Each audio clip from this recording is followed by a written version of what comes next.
Capital भी होती है और कॉन्फिडेंस भी, क्योंकि आपने अपनी एनर्जी बेकार ट्रेड्स में खर्च नहीं की होती। मैंने अपनी ट्रेडिंग जर्नी में एक बात सीखी है, बोर्ड ट्रेडर्स अक्सर पैसा खोते हैं, लेकिन पेशेंट ट्रेडर्स बड़ा पैसा बनाते हैं। और यही वजह है कि मैं मार्केट में एंटरटेनमेंट ढूंढने नहीं आता था, मैं अपॉर्चुनिटी ढूंढने आता था। और अपॉर्चुनिटी हर मिनट नहीं आती, लेकिन जब आती है तो एक सही ट्रेड सैकड़ों बेकार ट्रेड से ज्यादा पावरफुल साबित होता है। ज्यादातर ट्रेडर्स जब कोई चार्ट देखते हैं तो उनका पहला सवाल होता है, इस ट्रेड से कितना प्रॉफिट बन सकता है। लेकिन मेरा पहला सवाल अलग होता था। मैं खुद से पूछता था, इस ट्रेड के सफल होने की संभावना कितनी है। और बिलीव मी, यही सोच वन ट्रेड माइंडसेट की असली नींव है, क्योंकि प्रॉफिट के पीछे भागने वाला ट्रेडर अपॉर्चुनिटी देखता है, लेकिन प्रोबेबिलिटी पर फोकस करने वाला ट्रेडर रिस्क भी देखता है। शुरुआत में मैं भी प्रॉफिट के पीछे भागता था, जहां बड़ा मूव दिखता था वहीं एंट्री लेने का मन करता था। लेकिन धीरे धीरे मैंने महसूस किया कि बड़े प्रॉफिट्स का सपना कई बार बड़े लॉस में बदल जाता है, क्योंकि मैं प्रोबेबिलिटी नहीं देख रहा था, मैं सिर्फ रिवॉर्ड देख रहा था। और यही गलती ज्यादातर ट्रेडर्स आज भी करते हैं। उन्हें 100% रिटर्न दिखाई देता है, लेकिन 80% फेलियर चांस दिखाई नहीं देता। यही वजह थी कि मैंने अपनी सोच बदल दी। मैंने खुद से कहना शुरू किया,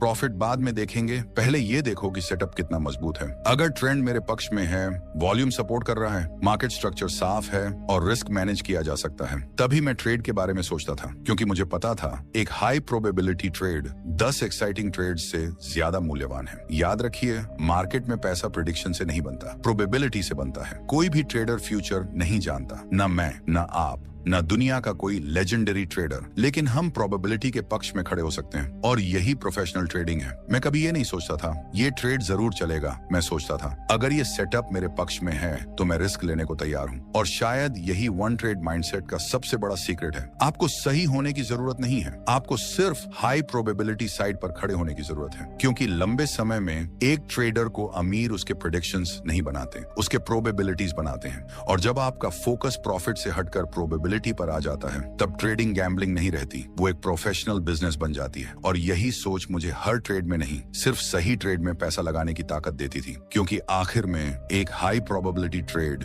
एक 100 लो क्वालिटी ट्रेड से ज्यादा पावरफुल होता है। ज्यादातर ट्रेडर्स की सबसे बड़ी समस्या ये नहीं है कि उन्हें अपॉर्चुनिटीज नहीं मिलती, समस्या ये है कि उनका फोकस बंटा हुआ होता है। एक साथ 20 चार्ट्स, 10 वॉच लिस्ट, 50 स्टॉक्स, और दिमाग हर मिनट नई अपॉर्चुनिटी ढूंढ रहा होता है। लेकिन मेरी सोच अलग थी। मैं क्वांटिटी नहीं, क्वालिटी पर फोकस करता था, क्योंकि मैंने बहुत जल्दी समझ लिया था कि इंसान एक समय पर सिर्फ एक चीज पर अपना बेस्ट दे सकता है। यही वजह थी कि जब मुझे कोई हाई कन्विक्शन सेटअप मिलता था तो मैं बाकी नॉइज को इग्नोर कर देता था। बाकी स्टॉक्स क्या कर रहे हैं मुझे फर्क नहीं पड़ता था, बाकी ट्रेडर्स क्या बोल रहे हैं मुझे फर्क नहीं पड़ता था, न्यूज क्या